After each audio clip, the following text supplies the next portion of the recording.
There's a really strange problem with Star Wars right now, and I have a theory on why it's going to get worse before it gets better.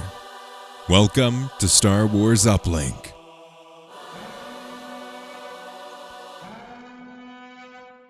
Ahsoka, for me, landed in almost every way. It had all of the characters that I really wanted to see more of. It had Thrawn doing the Thrawn things and introduced cool characters like Baylan. It drew from various Legends content. It inspired and was inspired by all manner of Star Wars. And it did something that Mandalorian failed to do for me, and it was make the galaxy seem larger and do something more exciting in the galaxy that we haven't seen before. While I do enjoy the first two seasons of The Mandalorian, it feels like it just teeters out each season. Season 1, I would say, is like a 10 out of 10. Season 2 is probably like an 8.5. Season 3, it's probably down by a 7. Not bad, but not great. And I feel like Ahsoka started off really strong and built a foundation, but it's setting up something here that is going to cause some trouble. Ahsoka did something that no other Star Wars series has done, and that was leave a cliffhanger. Obviously, when I say Star Wars series, I mean this new wave of Disney Plus shows, excluding the animated stuff, because obviously Bad Batch Season 2 left with a cliffhanger. And we've seen cliffhangers in Star Wars movies. Just look at the end of Solo, or going all the way back to The Empire Strikes Back. There were teases on what was coming up next. But we've stepped away from that. Very, very much so. Mandalorian, I believe Season 1 or Season 2 specifically said, we are not doing any cliffhangers for this show. And I do question, why does this need to be said? Why is it such a bad thing? And we're feeling some of the growing pains as they figure out what Star Wars needs to be. And that leads me to my theory. We're in quite a strange time for Hollywood. TV shows, writers, strikes, Screen Actor Guild strikes. We have a variety of turmoil happening in the real-world galaxy that is affecting the Star Wars galaxy. Real changes need to be made for these shows to be sustainable in this current age. And if you look at how Disney and Star Wars and Lucasfilm all want to continue on, there needs to be this bigger vision, and that's what Dave Filoni's working towards. I feel like Jon Favreau set the stage, and now Dave Filoni is bringing out the main act.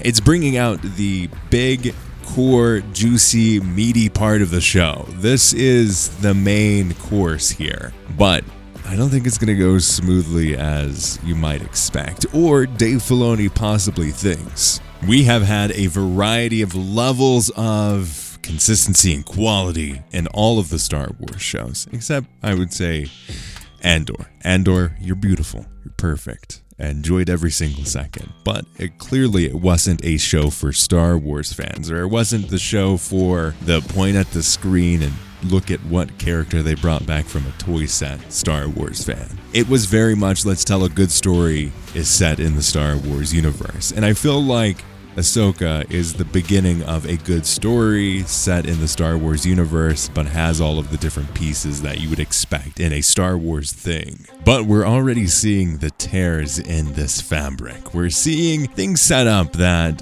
I don't know if it's going to make sense for the general audience, or I don't know if it's going to make sense for the movie audience, because that's ultimately, when it comes down to it, Star Wars is a movie series. It's great to have all the TV shows. It's great to have the animated shows. It's great to have the video games. It's great to have the books and the comics. But when it comes down to it, Star Wars is a movie series first and foremost. And if you set up a conflict in a TV series, while a lot of Star Wars fans are going to watch that, not as many Star Wars fans are going to watch it as would watch a Star Wars movie in the theaters. Star Wars movies are big moments, big occasions for every single Star Wars fan. fan, from the most casual to the hardest core.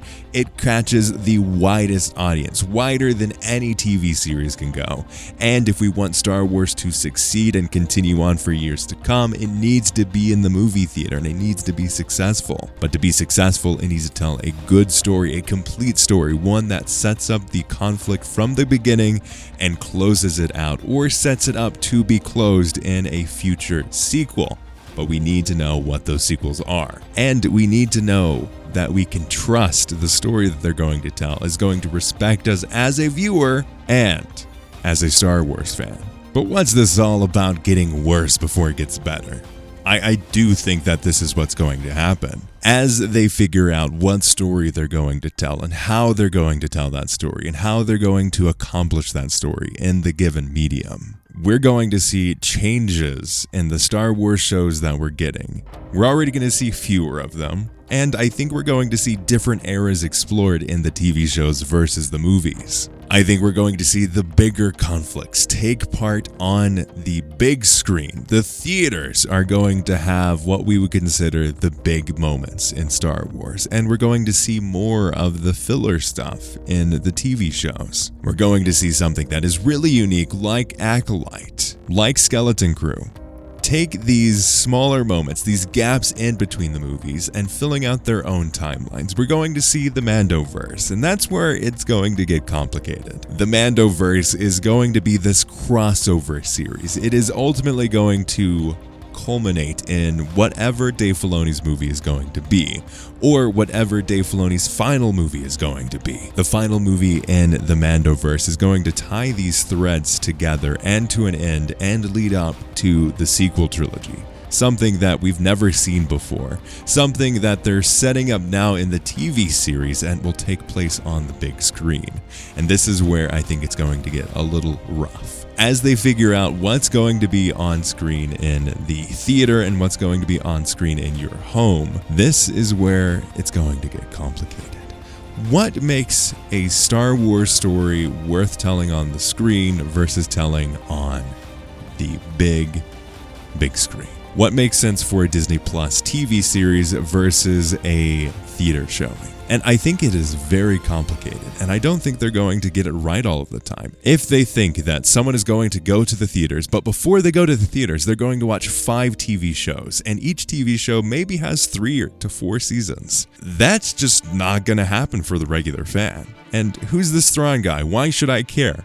So this is where I think it's going to get interesting, and this is where my theory comes in on things. I think that they're going to set up the Star Wars heroes that we know of, Han, Luke, Leia. Maybe it's the weird digital creepiness that they have, but hopefully they do a recast or something like that. And bring back these characters in such fidelity that they can take what we know of. They need to have something beyond the TV shows that bring people in. Thrawn, he's freaking awesome. He's one of my favorite Star Wars characters. If you put him on a poster, nobody's going to know who he is. Even after 6 seasons of a show, nothing's confirmed around 6 seasons, but let's just say there's 6 seasons of a show that revolve around Thrawn. I don't even think then people will get the whole perspective. So you need something big. You need a draw. And I think that's where we're going. I think what they're going to set up in these TV shows is the Jedi Academy of Luke Skywalker, Ahsoka, some more well-known characters, Han and Leia, and these heroes that we know of from all of Star Wars. They need to set them up into this bigger series. And they're going to need to tell a story that is satisfying from beginning to end without any of the context in the galaxy. But it does get better with that context. Let me know your thoughts on this theory and what you think about the current state of Star Wars right now and where we're headed. As always, check out our podcast and may the Force be with you.